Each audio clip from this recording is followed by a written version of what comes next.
Okay, so now it's September, oh God, 23rd, 2019. I'm in my sewing room, aka War Room 2. It's like 6:30 in the morning. I'm testing out this camera. It has a glitch in it though. Right?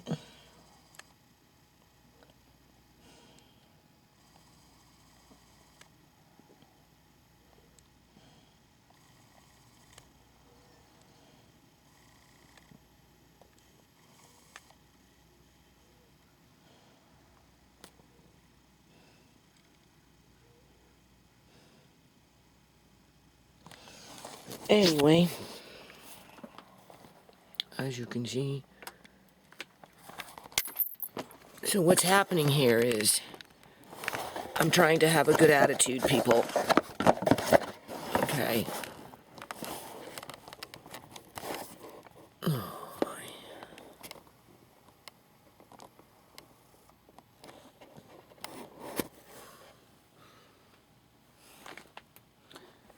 I am trying to have a good attitude. I glow in this room. Do you notice that? I remember I already said that in one video. It turned into a ghost. So, I'm glowing. I can see that. Anyway, I have to go outside, people, like, in the next 3 or 4 hours. And by that time, I'll be tired, right? Because I've been up already for a little while.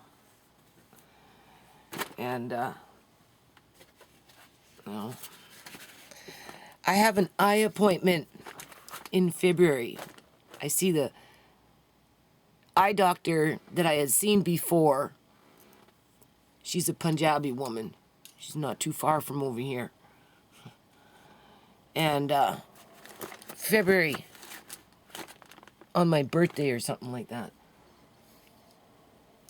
I went in, I asked to see the eye specialist in the first week, like June 2nd or something of this year.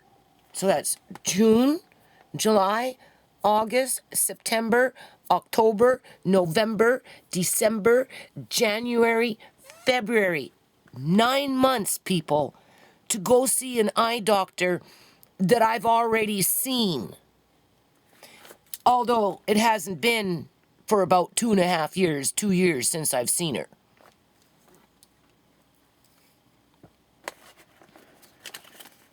Nine months. If that isn't targeting, I don't know what is.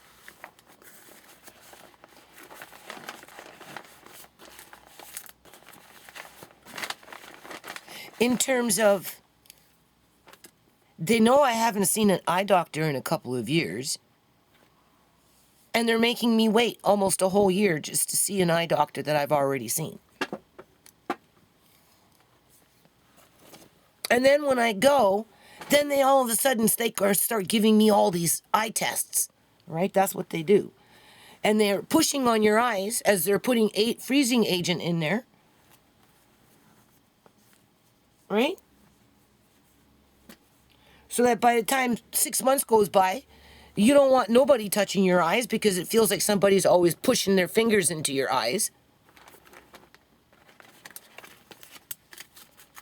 And you're already feeling pressure because of whatever, right?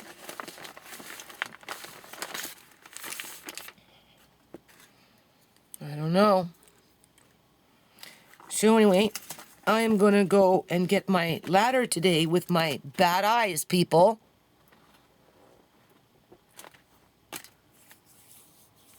And I'm going to attempt to get up on that roof of the porch, that whole fucking thing, because it rained again, and the rain was just coming down worse between the seams and whatever. And I'm going to find a way to fucking fix it, and I'm going to try and have a good attitude. Right? I have to buy some wood. So I already asked my son to take me to Home Depot, because I'm just going to put pieces of wood up there. That plastic shit that they're making these days is no good. It flies off in the wind. It cracks. It doesn't even last a year. We already tried that. You can see what happened. First wind came, blew it off because it's so thin. And it's just rotten. And break, snaps. And then the other stuff has been sitting there ever since I moved in. So anyway, I don't know how I'm going to fix it, but I'm going to try and fix it, people. Right? I might have to go down to where, the homeless people are and see if there's somebody out there that knows anything about that stuff, because I'm not going to be able to lift up the wood by myself. And my son probably won't help me because, one, he doesn't like to do that stuff, because, one, he doesn't feel like he should have to, which he shouldn't, and two, he's a heavy man, so he doesn't want to climb up there. I told him, well, I will. Because the porch, the way it's connected to the house, is wrong. There's nothing there to support the weight, so once somebody's up there, the nails can just slip out and you're gone. And I told him, well, I'm not heavy, I'll do it. I'll screw the fucking wood in. I just need somebody to pick it up and put it up there for me, because I'm not strong enough to do it by myself, people. As I can't open my back door. I can't open my fucking back door. So I'm going to ask her, to fucking fix it again. But, I can't ask her too much, because if I ask her too much, then still waiting on the basement, right?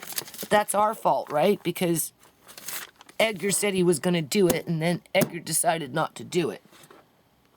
And then my son said he would do it, and then my son realized he couldn't do it by himself because he didn't know what the fuck he was doing. And we're still waiting. Waiting for this handyman. Oh, I'm telling you, people. So I'm in my sewing room here, and I'm like, I should be in here, people. But there are people out in the world that don't want me to accomplish anything with any kind of paperwork when it comes to taking Fraser Health Authority, Andrew the Dragon, back to court as to what they did to Shemaine. Because if they're held accountable to what they did to Shemaine, the organ train in British Columbia, Canada, is going to dry freaking up, people. That's what's going to start happening.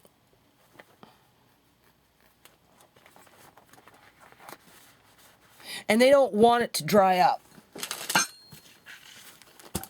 Because they're the ones out there with the money that are buying the organs.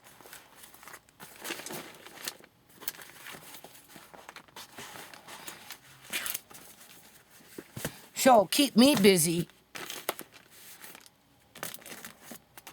And what does that do? It prevents it from going to court.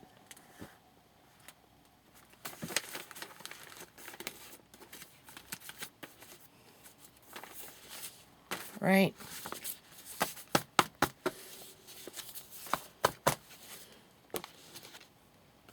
But if I don't do the porch, people, I'm hooped. I have to be the responsible one. How about that? It would be irresponsible of me for not even trying.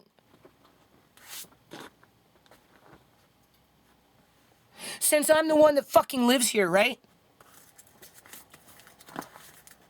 Like I said, they're just trying to force me out of the house, people. That's what it is. That's all it is. Because they know they can get more money after I'm gone. One way or another. Whether they sell the fucking place and make their $1 million fucking profit.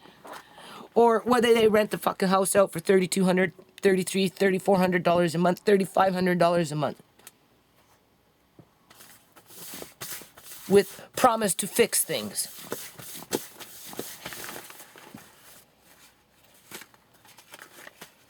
Right? Doesn't matter. But I can't go anywhere, people. I'm stuck right now. I'm trying to sort out my life. Right? That's what I'm trying to do right now. So, before I go outside and get all dirty and wet and grimy and gross.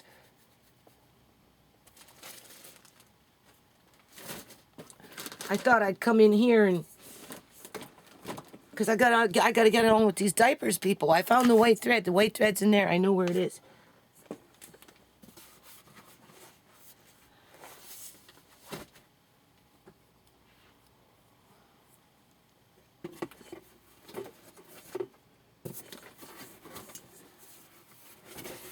And then I'll be too tired when I come in to do any of this stuff, right? So I'm trying to do a little bit now.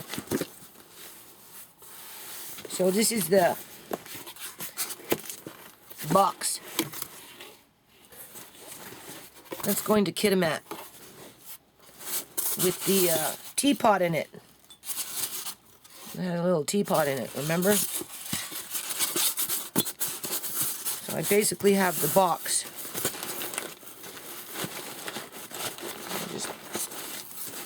Try and get that going, and I found some envelopes for some books, so I figure if I can just get the box and the books ready,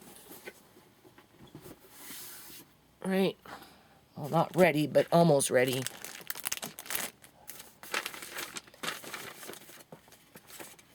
That will be better. It'll be a start, but I'm having issues right now with going outside, and I'm like choked, but I'm trying to have a good attitude about it, right? I know those books are in here somewhere. I just seen them. Like, I just seen them.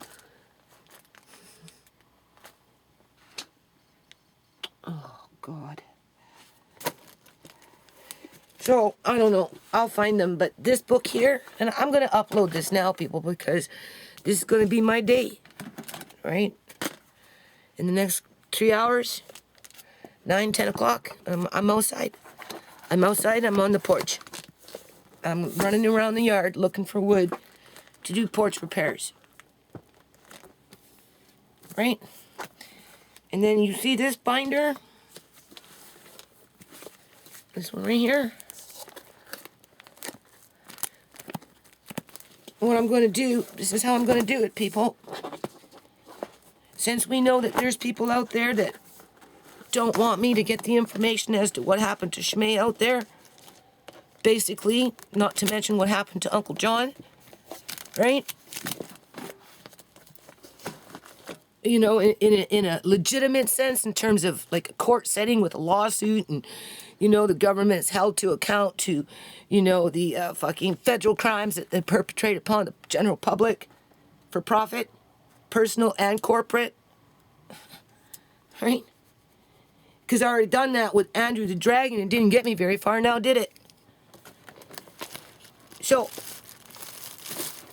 as I do my videos regarding Shmay, I'm going to start walking you through all this stuff. That's what I'm trying to say, right? I'm just trying to figure out how I'm going to present the information to the best of my ability, so that even if I don't make it to court, people, because something bad happens to me, you know, in terms of this pressure in my head, right, or whatever, the information is out there, right? There's no denying the facts, right? And if it happens to one family, it happens to more than one family, because it's been happening. The only reason that it happened to Shmay, people, is because it's already happened to other people and they just didn't notice it. And if they did notice it, they didn't freaking stand up and say something against it. Because one, maybe they were afraid, or two, they didn't believe what they thought they noticed and they ignored it. I'm not ignoring it, people. I'm not ignoring it. I'm not ignoring it any more than I'm ignoring that porch. Right? And since I have to go out there and do this fucking porch for myself, just so that I can feel like I have some fucking peace in this house while I'm here, I'm not going to ignore that. Right? I have to be the responsible one.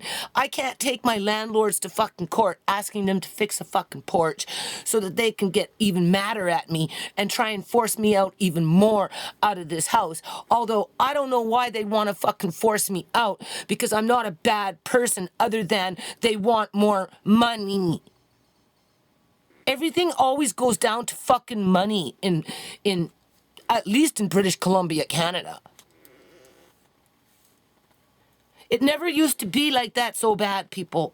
Oh yeah, money, everybody, brags with their money. But now it's beyond bragging about, oh well, I've got this and I own that and my assets are this and you're that because you don't have money. And you get treated like a second fucking class citizen. And what do second class citizens do? They survive. The only way they survive though is they do what they're capable of doing. So I'm going to go out in the fucking porch and go see what I'm capable of doing. Over the next week, I give myself 1 fucking week. That pond is just going to have to wait. What's the priority, the pond or the porch? And I'm choked, people. I'm choked because I don't want to climb a fucking ladder. I really don't. But I have to. I have to. I can't wait for some fucking handyman that's got a bad fucking attitude and wants to drag it out for 3 months. Right? In terms of, he's supposed to help fix the fucking gutters and pipes and all this shit. He's nowhere to be seen. He's not doing nothing. Nothing. When people sit around and do nothing, that tells you something. But yet, they're accumulating more of this and more of that and more, but still doing nothing. And I'm like, okay, it's because, they want you to suffer. They want you to suffer. They want you to be afraid. They want, they don't fucking care. That's how they fucking gain wealth and power, by not fucking caring.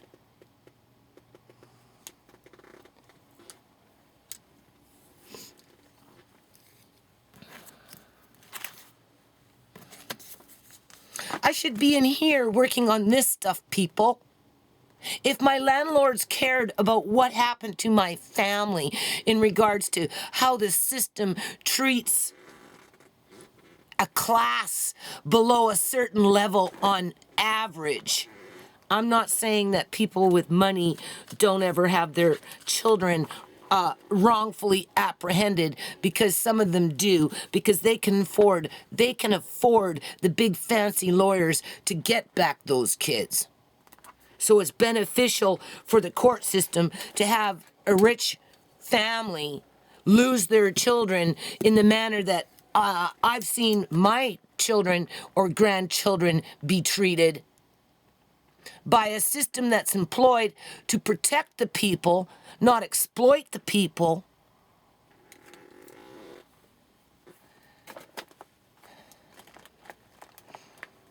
I don't know, people. I'm feeling sorry for myself. Right? That's what's happening here. I'm feeling sorry for myself that I'm being beat up by my fucking landlords that don't want to fix their fucking house. Because they want me out. And they just don't know how to tell me that to my face. Because if they really wanted me to stay and they really cared about me, hold on a minute.